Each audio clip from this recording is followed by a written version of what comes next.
The U.S. gives Russia an ultimatum: stop ransomware attacks. Hackers extort millions of dollars by targeting businesses and infrastructure.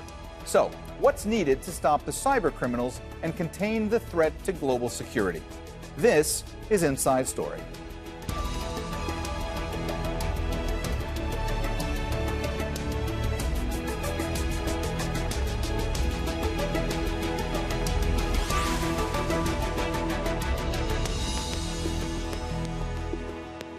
Hello and welcome to the program. I'm Mohammed Jamjoom.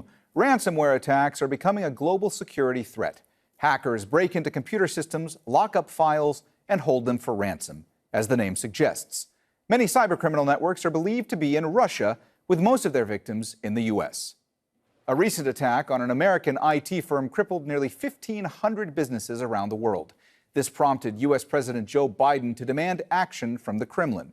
He told Vladimir Putin to stop the hackers. If not, the U.S. may retaliate by attacking ransomware servers. When the pair met in Geneva last month, Biden gave Putin a list of 16 critical infrastructure sectors that he said were off limits to cyber attacks. U.S. politicians have been urging Biden to do more. Well, I made it very clear to him that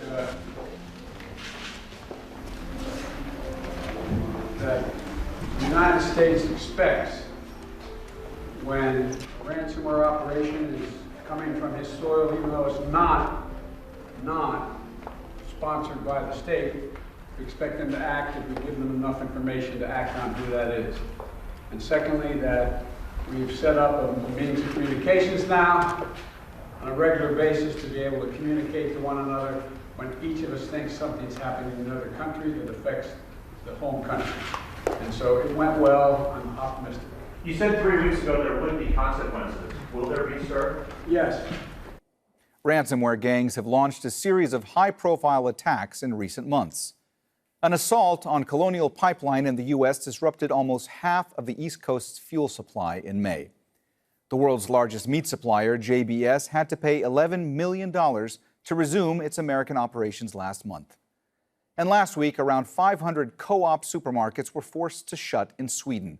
They were affected by an attack on one of the chain's software suppliers in Florida. Ransomware attacks were estimated to have cost American victims around $1.4 billion last year.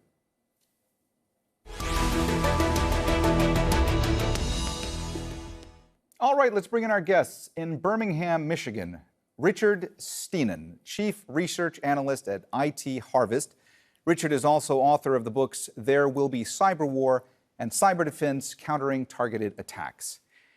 In Tirana, Albania, Klisman Murati, founder and CEO of Pangea Wire Group, a geopolitical consultancy.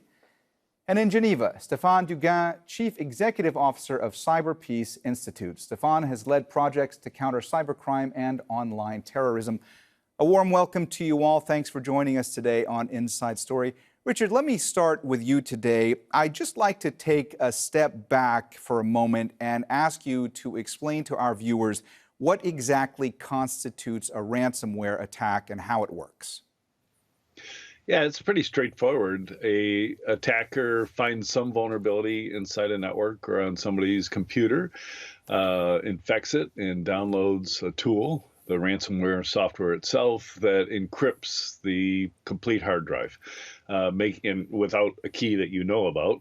So it makes it impossible to get access to your data. If it spreads throughout a large network like Colonial Pipeline, it can shut down all of the office systems of an organization. And then the attacker demands a ransom, usually right on the screen of the infected computer.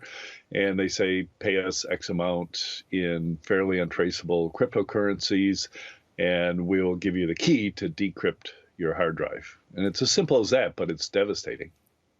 Klisman, until recently, the U.S. was treating ransomware as more of a criminal problem or a criminal act.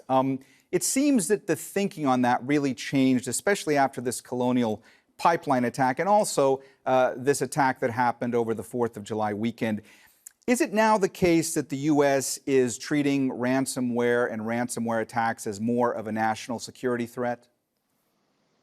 It seems so, Mohammed, but I think the main point to say here is that it shouldn't take a seismic cyber attack for the U.S. government to reassess their priorities when it comes to cyber. The US government has known for a long time that cyber capabilities are always growing. It's becoming cheaper and more accessible to anyone who wants to learn how to use it.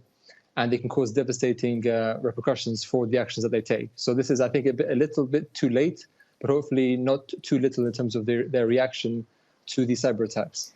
Stefan, how difficult is it to deter ransomware attacks?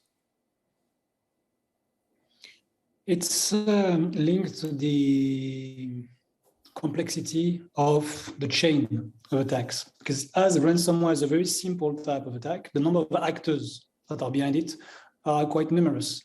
We saw in the very recent time that the ransomware business model, if you allow me to word it like this, evolved from one criminal group is doing the whole criminal chain to this is sliced against in between criminal groups in order to attack multiple targets. In a very recent case, it's one group that is specifically specialized into finding the vulnerability in the system to make the intrusion, and is using another criminal group affiliation program in order to deploy the ransomware.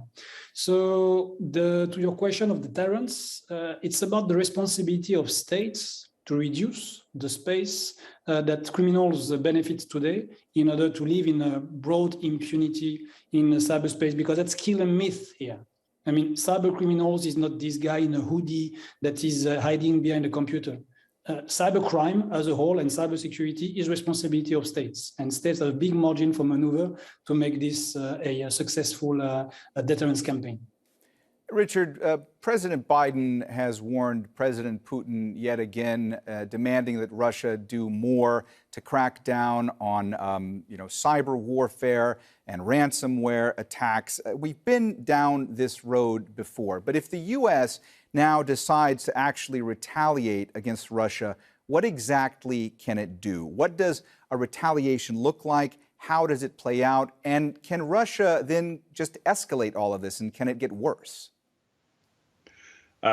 Yes to that last question. And that's the trouble with retaliation.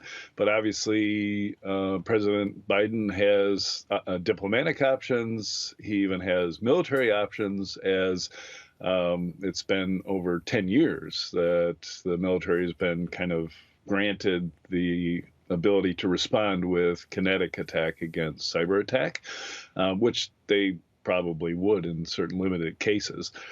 In this case, it sounds like President Biden is threatening a cyber attack that would be in kind and proportional. And the U.S. government has tremendous cyber capabilities. And one of the dangers of using those cyber capabilities is they might be using some zero-day vulnerabilities that they've researched or developed themselves. And as soon as they use them, the victim has copies of it and can reverse engineer it and turn it around and use it as a weapon against their own victims. So it's very dangerous to use some of those technologies, which I think explains some of the reticence of the intelligence community and the military on using these cyber weapons. So it might take longer to create a cyber weapon that reuses Russian capabilities. So they're not giving away anything new when they turn around and use those things to conduct some sort of disruptive attack. Kliesman, what are some of the ways that countries around the world can engage in cyber warfare these days? I think it's very easy to paint a rule with one brush. As Richard said in the past, different nations have different capabilities, but also companies have abilities to protect themselves against cyber attacks, and also individuals themselves are always developing new ways in which to use cyber in their arsenal of attack. So when it comes time to understanding the cyber landscape, it's not as easy as saying cyber attacks as one title. There's so many different ways in which cyber can be used, whether it be ransomware, spyware, etc. And to really truly understand this, I think it takes someone who is defending their architecture to really understand it more so than the attacker who just needs to find one weakness in the defenses of their target to really cause a lot of damage. Stefan, when we're talking about ransomware, we're not talking just about cyber criminals. We're also talking about an industrialized business these days, right? I mean, how sophisticated are these groups, and how sophisticated are their operations? So the recent history of ransomware show the continuous innovation in the criminal model. We moved from attacks that were encrypted system in order to hold the victim, up to ransom. And then it was not enough. So alongside the attack, there was intrusion in the system just before blocking everything, stealing all the data, so that if the victim was not paying, there wasn't a second level of the blackmail.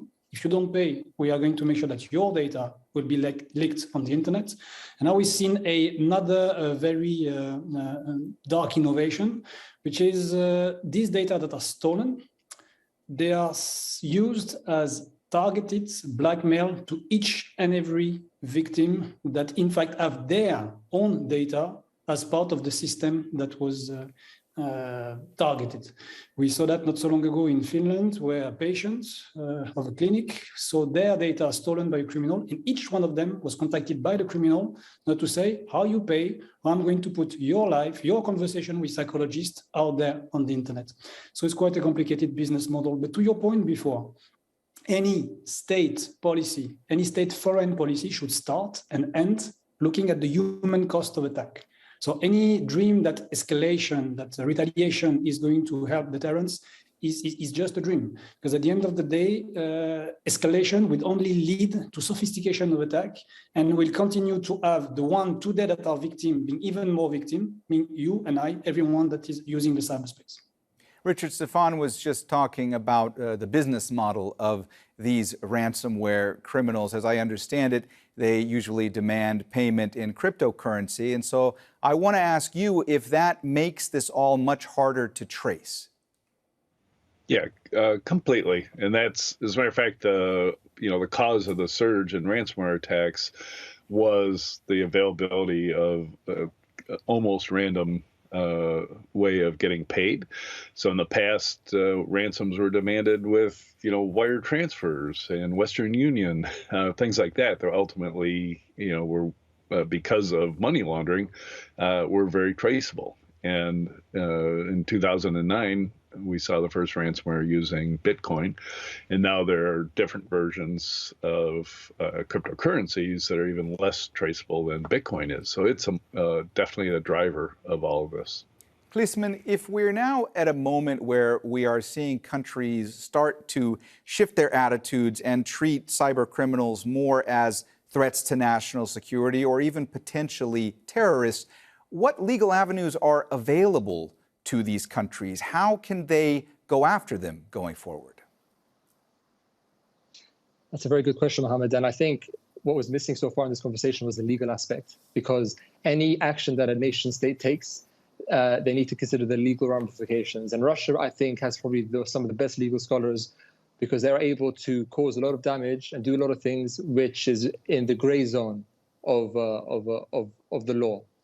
So for a nation which is being attacked, they're able to use the same methods that have been used on them to bring that guilty nation back in line with international law.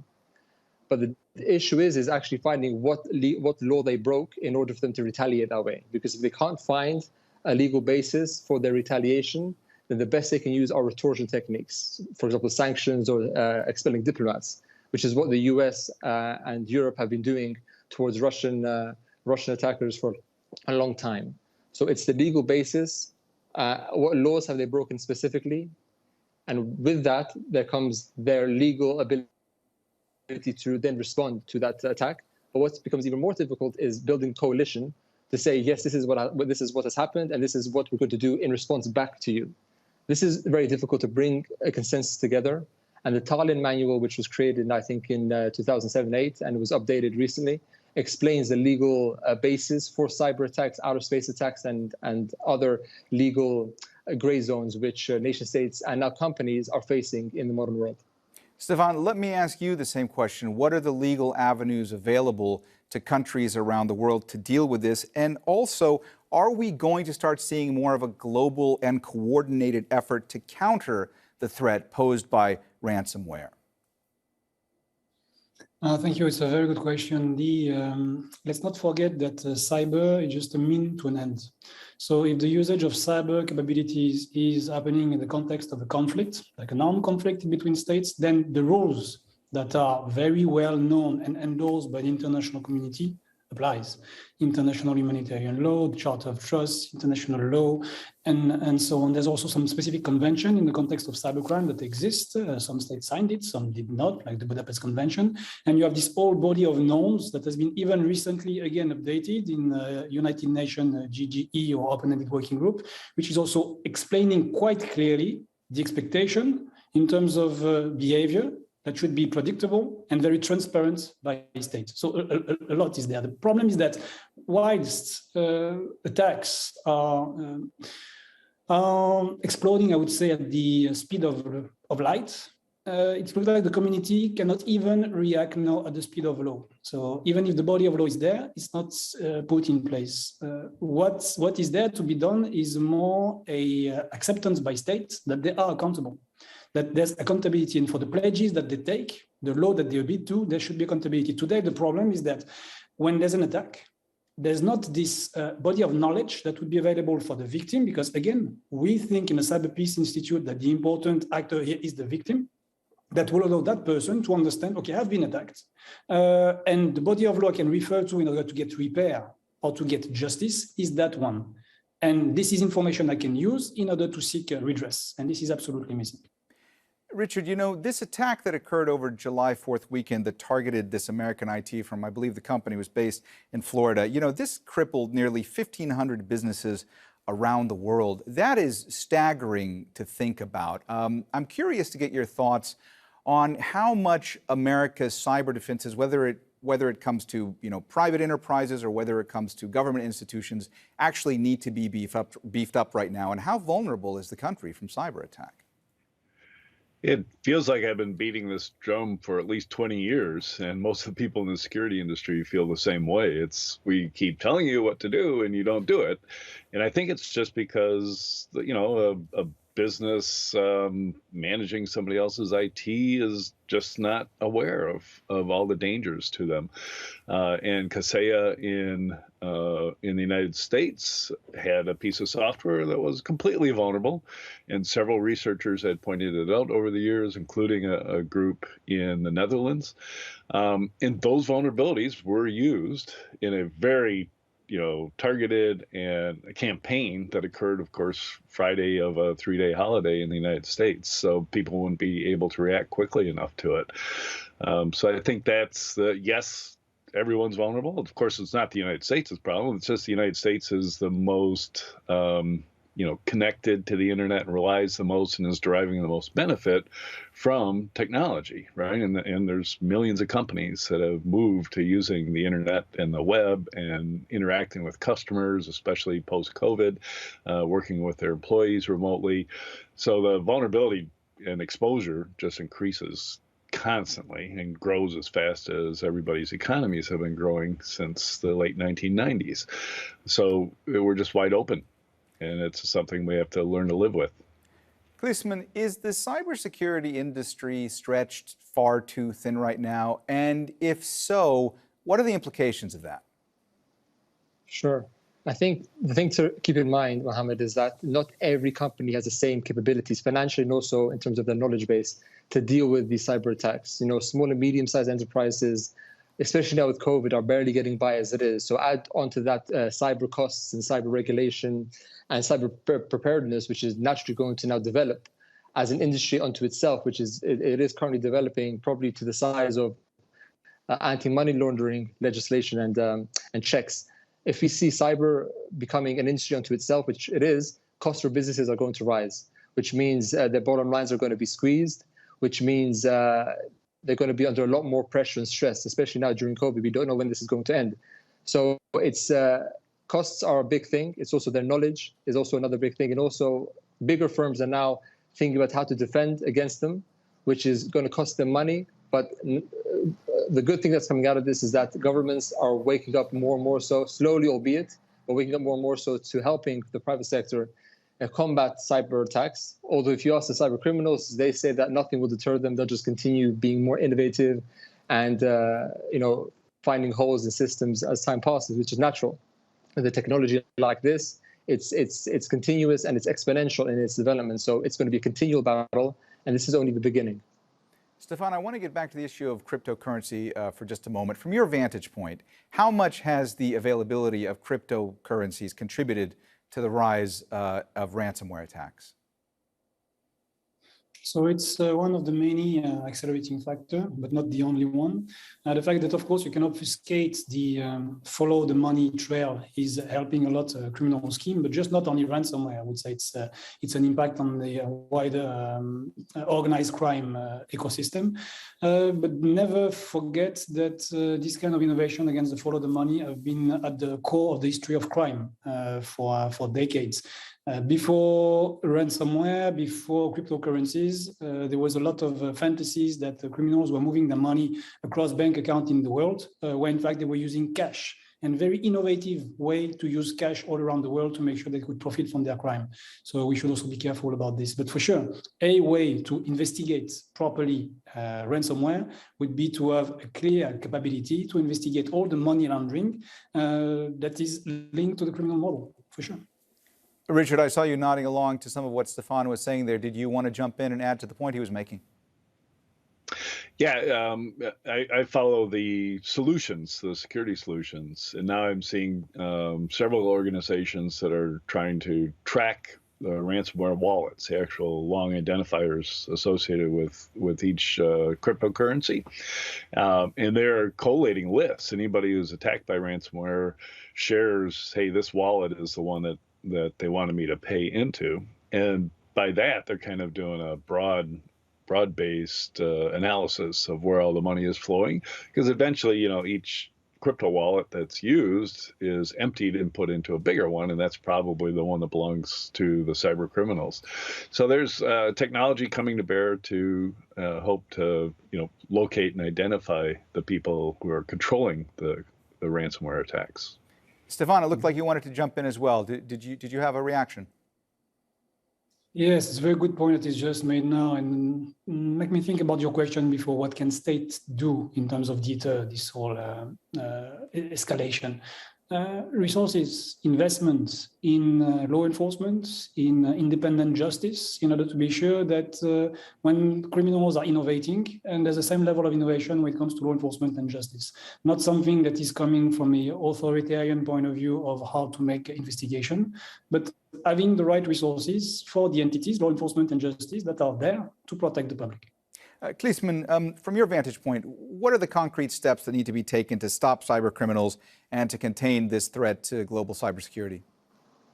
I think containing a threat like this is an illusion, because we've opened Pandora's box when it comes time to these kinds of technologies. And the more nations put money behind it, the more cyber criminals are going to have knowledge of how to defend, how to overcome these kinds of attacks. I don't think we've seen something of this magnitude globally ever before in our human existence, where with very simple means, one actor can cause a lot of damage, non-physical damage to an industry, to security, to energy assets, etc. So this isn't something that can be contained as such. I think this is something that can be monitored and protected against incrementally as time passes. But a sort of a silver bullet to really nip it in the bud isn't going to be available anytime soon, because technology will continue to evolve. Actors are going to continue to grow. It's going to become cheaper, and it's going to be more of a headache for governments and also for corporations as time passes. All right, we have run out of time, so we're going to have to leave the conversation there. Thanks so much to all of our guests, Richard Stienen, Kliesman Mourati, and Stefan Tugan. And thank you, too, for watching. You can see this and all of our previous programs again anytime by visiting our website, aljazeera.com. And for further discussion, go to our Facebook page. That's facebook.com/AJ Inside Story. You can also join the conversation on Twitter. Our handle is @AJ Inside Story. From me, Mohammed Jamjoom, and the whole team here, bye for now.